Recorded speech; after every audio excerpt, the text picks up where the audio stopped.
अस्सलाम वालेकुम नाजरीन, उम्मीद है आपको हमारी वीडियोस पसंद आती होंगी। बर वक्त वीडियोस देखने के लिए सब्सक्रिप्शन के बटन को प्रेस करें और बेल आइकन को दबाना मत भूलें।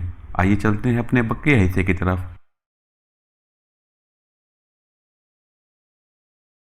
बैठ जाओ। झूठ बोलने की जरूरत नहीं समझे, क्योंकि हमारे पास हाथ में इत्तलात मौजूद हैं। तुम्हें सिर्फ इसलिए बुलाया गया है कि तुमसे कंफर्मेशन की जा सके, रीटर ने सरल लहजे में कहा। यस मैडम, मैं जानता हूँ मैडम, वैसे भी भला आपसे कोई बात कैसे छुपी हो सकती है, राफेल ने इंतहाई खुशामदाना लहजे में कहा। तुम्हारे पास हैरी के पास एक ग्रुप पहुंचा है जिसमें 2 औरतें और 4 मर्द हैं। इस ग्रुप के बारे में मालूम करना है कि इसे कहाँ रखा गया है, रीटा ने कहा। ओह मैडम, ये ग्रुप बॉस हैरी के पास पहुंचा था। इन्होंने बॉस हैरी को दारुल हुकूमत के बड़े शहर सिंडिकेट के सरबराह कैप्टन आर्मेट का नाम लिया और इससे एक रिहाइश गाह तलब की। इसके साथ 2 कारें भी, चुनाचा हैरी ने इन्हें 2 कारें भी दे दी और साथ ही वेस्ट कॉलोनी में एक रिहाइश गाह भी दे दी। इस रिहाइश गाह का नंबर 18 है। वो अब कहाँ है, रीटा ने इस बार इंतहाई मुसरत भरे लहजे में कहा। मैडम, बॉस जॉनसन की जब कॉल आई थी, वो कारों में सवार होकर कहीं चले गए थे। वो यकीनन इसी रिहाइश गाह पर गए होंगे, राफेल ने कहा। क्या तुमने वो रिहाइश गाह देखी हुई है, रीटा ने पूछा। जी हाँ मैडम, बहुत अच्छी तरह से देखी है। क्या इसमें कोई खुफिया रास्ता भी मौजूद है, रीटा ने पूछा। नहीं मैडम, इसके चारों तरफ सड़कें हैं, राफेल ने कहा। ओके, आओ हमारे साथ, रीटा ने उठते हुए कहा तो जॉनसन और राफेल भी उठ खड़े हुए। थोड़ी देर बाद वो 4 जीपों में तेजी से शहर की तरफ बढ़ते चले जा रहे थे। सबसे पहले आगे वाली जीप में रीटा जोलिन, जॉनसन और राफेल मौजूद थे। रीटा जोलिन ने अपने आदमियों को खसूसी हिदायत दे दी थी, इसलिए वो पूरी तरह मुतमईन थी कि आज इसके हाथों से पाकिस्तानी एजेंट बचकर नहीं जा सकेंगे। फिर थोड़ी देर बाद जीपें एक कॉलोनी में दाखिल हुई। राफेल की निशानदही पर एक काफी बड़ी कोठी के करीब पहुंचकर जीप रुक गई। बाकी जीपें भी इसके पीछे रुक गई। ये कोठी खासी बड़ी थी। इसके चारों तरफ बाकी सड़कें थी, दरमियान में एक कोठी थी। इसी लम्हे रीटा जोलन के आदमी जीपों से उतरकर तेजी से इस कोठी के चारों तरफ फैलते चले गए। फिर 2 इतराफ से कोठी के अंदर बेहोश कर देने वाली गैस फायर कर दी गई। कोठी का गेट बंद था। तकरीबन 5 मिनट बाद गेट से अंदर से खोला गया। जॉनसन दौड़ता हुआ रीटा जोलन की जीप की तरफ बढ़ने लगा। रीटा जोलन जीप से नीचे उतर आई थी। मैडम, कोठी में सिर्फ एक मकामी आदमी है और वो बेहोश पड़ा है। ना यहाँ कारें हैं और ना ही पाकिस्तानी एजेंट, जॉनसन ने कहा। ओह, फिर वो कारों में बैठकर कहाँ चले गए, रीटा जोलन ने हैरत भरे लहजे में कहा। लेकिन इससे पहले कि मजीद कोई बात होती, अचानक इसके कानों में हेलीकॉप्टर की आवाज़ पड़ी तो रीटा जोलन और बाकी अफराद बेख्तियार चौंक पड़े। इन्होंने ऊपर की तरफ देखना शुरू कर दिया। अरे, ये तो किसी प्राइवेट कंपनी का हेलीकॉप्टर है, रीटा ने यकलक बुरी तरह से चीखते हुए कहा।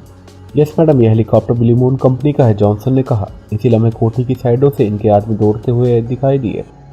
वो रीटा की तरफ बढ़ रहे थे। ओह वेरी बैड, और ये वाकई इन्हीं की कार्रवाई है, रीटा जोलिन ने माथे पर हाथ मारते हुए कहा। क्या हुआ मैडम, जॉनसन ने कहा।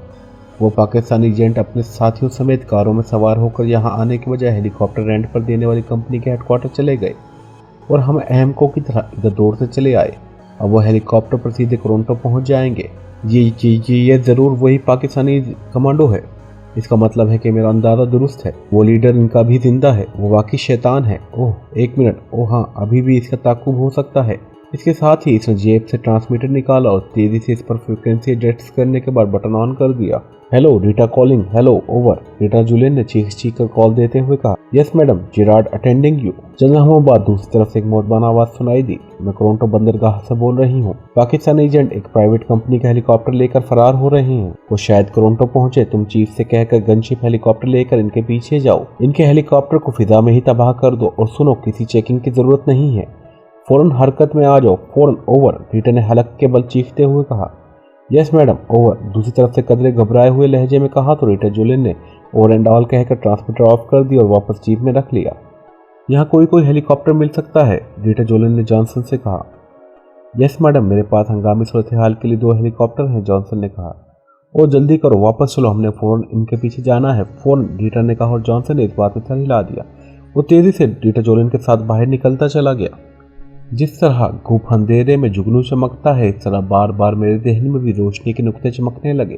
फिर आहिस्ता आहिस्ता रोशनी फैलती चली गई और इसके साथ ही मेरी आंखें खुली तो मैं बेख्तियार उठने की कोशिश करने लगा। लेकिन दूसरे लम्हे मेरे जहन में धमाका सा हुआ और इसके साथ ही मेरा शऊर पूरी तरह बेदार हो गया। मेरे जहन में बेहोश होने से पहले के मनाजिर घूम गए। जब मैं होटल के कमरे में साथियों समेत खाना खाने के बाद कॉफ़ी पी रहा था कि अचानक मेरा सर भारी होना शुरू हो गया था। फिर मैं बेहोश हो गया था। पूरी तरह होश में आने पर मैंने देखा कि एक खासे बड़े तहखाने में मौजूद हूँ। मेरे जिस्म को कुर्सियों पर रस्सियों से बांधा गया था। इसके साथ ही मैंने गर्दन घुमाई तो मेरे साथी भी इसी तरह की कुर्सियों पर रस्सियों से बंधे हुए थे। इन सब की गर्दनें ढलकी हुई थी। मैंने एक तवील सांस लिया। मैं समझ गया था कि मखसूस ज़हनी मशकों की वजह से मुझे खुद ब खुद होश आ गया है, लेकिन मुझे ये समझ नहीं आ रही थी कि आखिर मेरे साथ ये कार्रवाई क्यों की गई है, क्योंकि मैं यहाँ हर लिहाज से अजनबी था और फिर हमें होटल में पहुंचे ज़्यादा देर भी नहीं हुई थी। बहरहाल मैंने रस्सियों का जायजा लिया, फिर अपने नाखूनों में मौजूद ब्लेडों से मैंने रस्सियाँ काटने की कोशिश शुरू कर दी। अभी भी मैं इसी कोशिश में मसरूफ़ था कि इस तहखाने का दरवाज़ा खुला और 2 आदमी अंदर दाखिल हुए। इनमें एक के हाथ खाली थे जबकि दूसरे के हाथ में मशीन गन थी। दोनों ही अपने अंदाज और चेहरे मोहरे से ज़ेरे ज़मीन दुनिया के अफराद लग रहे थे। ओह, तुम्हें तो खुद ब खुद होश आ गया है, कैसे आया? खाली हाथ वाले ने चौंक कर मेरी तरफ देखते हुए कहा।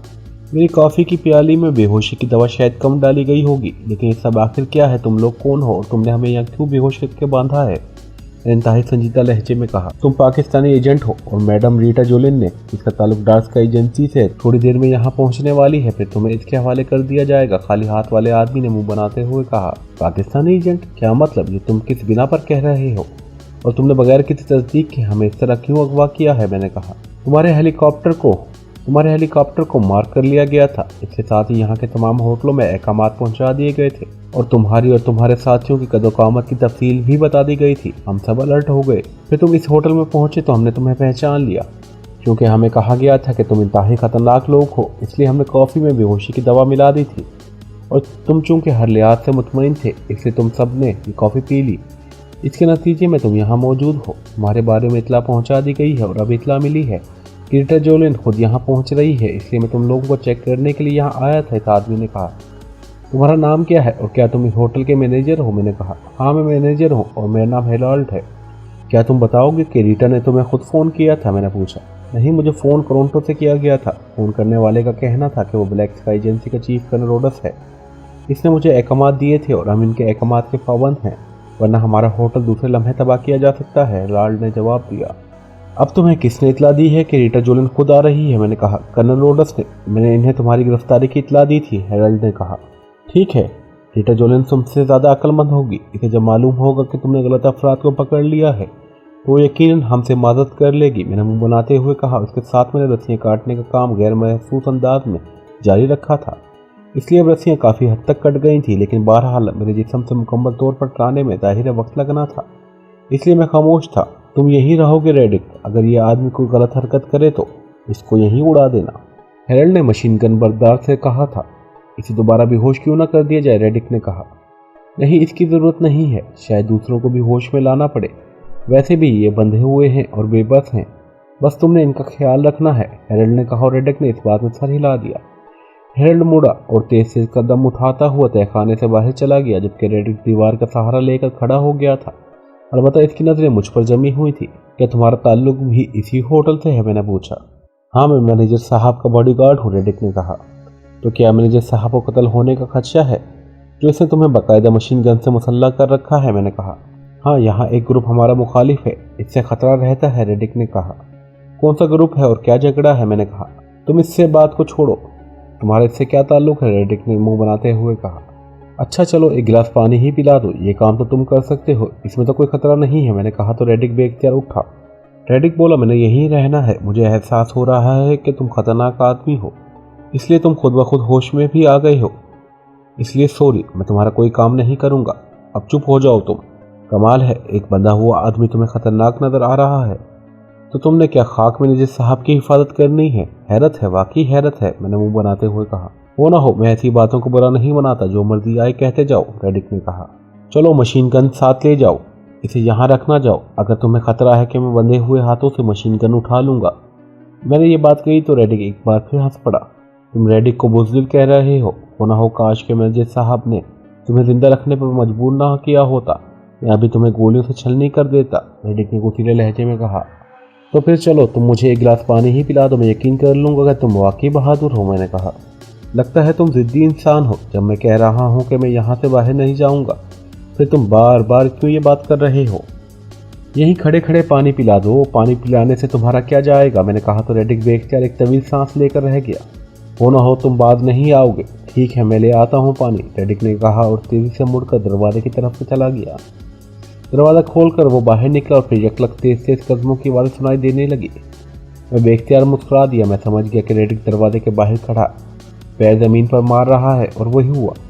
चंद लम्हों बाद दरवाज़ा एक धमाके से खुला और रेडिक उछलकर अंदर आ गया।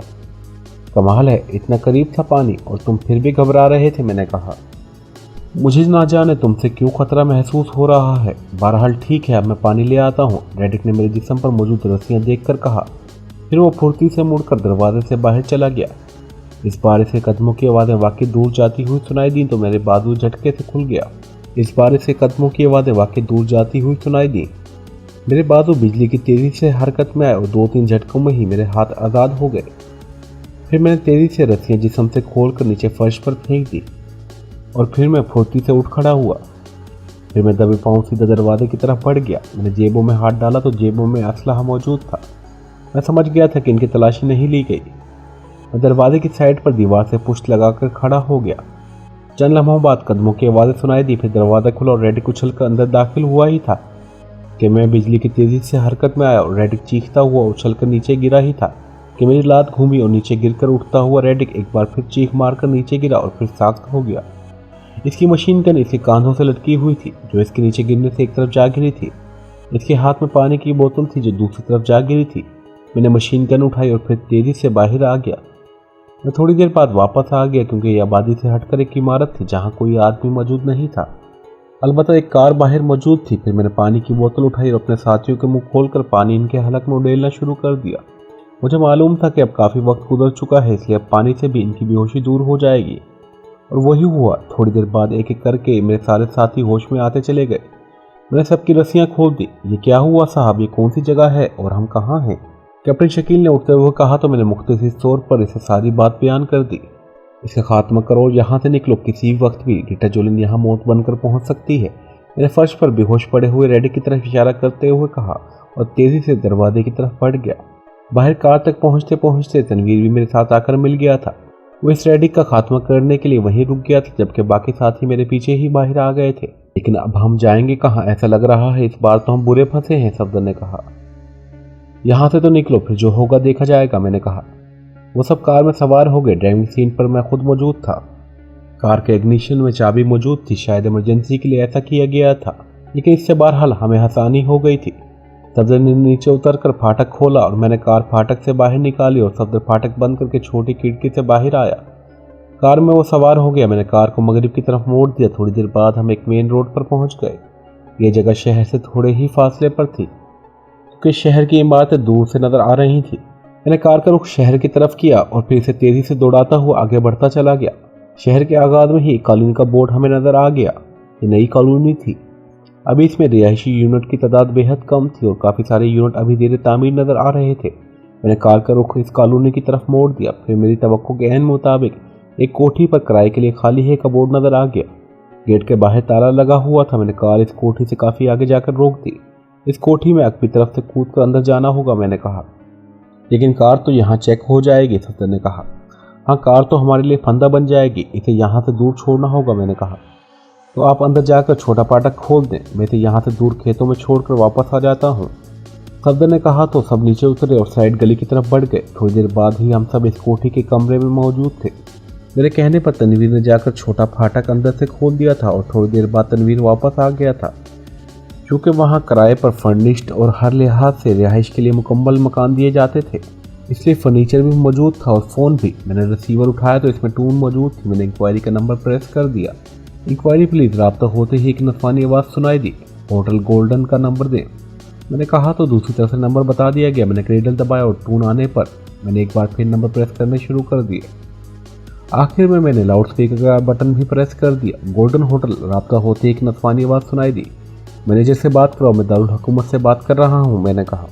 सॉरी जनाब, मैनेजर साहब तो मौजूद नहीं है, आप असिस्टेंट मैनेजर एमरे साहब से बात कर लें, दूसरी तरफ से कहा गया। ओके, कराओ बात, मैंने कहा। होल्ड करें, दूसरी तरफ से कहा गया। हेलो, मैं सेकंड मैनेजर एमरे बोल रहा हूँ। चंद लम्हों बाद एक भारी सी मर्दाना आवाज़ सुनाई दी, मैं दारुल हुकूमत से माइकल बोल रहा हूँ। मेरा ताल्लुक हैरी सिंडिकेट से है। मुझे तुम्हारे मैनेजर हेलैंड ने कहा था कि यहाँ इनका कोई मुखालिफ ग्रुप है जिसका खात्मा वो हमारे सिंडिकेट से करवाना चाहते हैं। हम इस सिलसिले में मज़ीद मालूमात हासिल करना चाहते हैं ताकि कार्रवाई की जा सके। मैंने लहजा बदल कर बात करते हुए कहा। ओ जनाब, मुझे तो मालूम ही नहीं है, मैनेजर साहब ने ऐसा कहा है। बहरहाल वो ग्रुप तो यहाँ का मशहूर ग्रुप वाइट कोबरा है और रॉयल क्लब में इनका मेन अड्डा है, एमरे ने कहा। ओके ठीक है, मैं अपने बॉस को रिपोर्ट दे देता हूँ। मैंने फ़ोन बंद किया, फिर टून आने पर इंक्वायरी का नंबर प्रेस कर दिया। वहाँ से रॉयल क्लब का फ़ोन नंबर मालूम करके मैंने वो नंबर प्रेस कर दिए। रॉयल क्लब रात होते ही नस्वानी आवाज़ सुनाई दी। वाइट कोबरा से बात करवाओ, मैं दारुल हुकूमत से माइकल बोल रहा हूँ, मैंने बदले हुए लहजे में कहा। होल्ड करें, दूसरी तरफ से कहा गया। हेलो, वाइट कोबरा बोल रहा हूँ। चंद लम्हों बाद एक भारी सी मर्दाना आवाज़ सुनाई दी। मिस्टर वाइट कोबरा, मेरा नाम माइकल है और मेरा ताल्लुक दारुल हुकूमत से है और इसी के एक ग्रुप हैरी सिंडिकेट से है। ओह अच्छा, मैं जानता हूँ। हैरी साहब को फरमाएं कैसे फ़ोन किया है, वाइट कोबरा ने चौंक कर कहा। हैरी साहब आपसे बात करना चाहते हैं, आप इस फ़ोन पर रहें, मैंने कहा। और इसके साथ ही मैंने रिसीवर रख दिया। तुम क्या करना चाहते हो, जूलियन ने हैरत भरे लहजे में पूछा। रीटा जोलिन को जब मालूम होगा कि हम निकल गए हैं तो इसने सारे शहर की सख्त तरीन नाकाबंदी करा देनी है। शायद वो फौज को यहाँ चढ़ा दे। हमने बहरहाल यहाँ बंद होकर नहीं बैठना, इसलिए मैं तुम सबको लेकर यहाँ से फौरी तौर पर निकलना चाहता हूँ, मैंने कहा। तो सब साथियों ने इस बात में सर हिला दिया। मैंने एक बार फिर रिसीवर उठाया और तेजी से नंबर प्रेस करने शुरू कर दिए। रॉयल क्लब राब्ता होते ही वो नस्वानी आवाज़ सुनाई दी। वाइट कोबरा से बात करो, मैंने गुराते हुए कहा। मेरा अंदाज ऐसा था जैसे वाकई कोई भूखा भेड़िया गुरा रहा हो। यस सर, दूसरी तरफ से शायद गुराहट भरी आवाज़ सुनकर घबराए हुए लहजे में कहा गया था। हेलो, मैं वाइट कोबरा बोल रहा हूँ। चंद लम्हों बाद वाइट कोबरा की दोबारा आवाज़ सुनाई दी। हैरी बोल रहा हूँ, मैंने लहजे की गुराहट को मज़ीद तेज करते हुए कहा।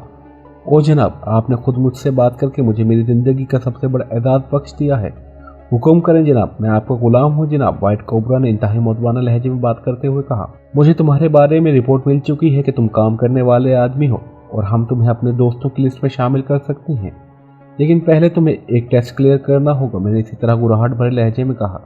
ये तो मेरे लिए इंतहाई खुशकिस्मती का बाहिस होगा जनाब, आप हुक्म दें, मैं टोरियो को आपके हुक्म पर तबाह कर सकता हूँ। वाइट कोबरा ने इंतहाई मुसद्दत भरे लहजे में लेकिन इंतहाई मोतबाना लहजे में बात की थी। हमारे दोस्तों का एक ग्रुप टोरियो में मौजूद है। इस ग्रुप के पीछे सरकारी एजेंसियां लगी हुई हैं। क्या तुम्हारे क्लब को भी डार्क स्काई एजेंसी के चीफ कर्नल रोडस के अहकामात किसी ग्रुप के सिलसिले में मिले हैं, मैंने कहा। नहीं जनाब, वाइट कोबरा ने कहा। यह बताओ कि टोरंटो में कोई ऐसा आदमी मौजूद है जो हमारे आदमियों को वहाँ खुफिया तौर पर पनाह दे सके और किसी तक इसकी इत्तला ना पहुँचे, मैंने कहा। बिल्कुल जनाब, है जनाब, इसका नाम जोहन है। वो इस इलाके के फौजियों को शराब सप्लाई करता है और यहाँ मुझे भी। वो इंतहाई बाएतमाद आदमी है। इसे जब आपके बारे में बताया जाएगा तो वो हर मुमकिन ताउन करेगा। बस जनाब, वो फौजियों के खिलाफ कोई काम नहीं करेगा, बाकी हर काम कर देगा, वाइट कोबरा ने कहा। वो फौजियों को इत्तला तो नहीं दे देगा, मैंने कहा। नहीं जनाब, इस सिलसिले में वो इंतहाई बाएतमाद आदमी है, वाइट कोबरा ने कहा। हो सकता है कि सरकारी एजेंसियां यहाँ टोरियो की नाकाबंदी करें। ऐसी सूरत में तुम मेरे आदमी को जो 6 अफराद हैं कैसे टोरंटो पहुँचाओगे, मैंने कहा। जनाब, टोरंटो से जोहन का ट्रक आज रात को शराब लेकर टोरियो पहुँच रहा है। चूँकि ये जोहन फौजियों के यहाँ से शराब सप्लाई करता है, इसलिए इस ट्रक की तलाशी नहीं ली जाती। इस ट्रक में आपके आदमी को वापस टोरंटो पहुँचाया दिया जाएगा।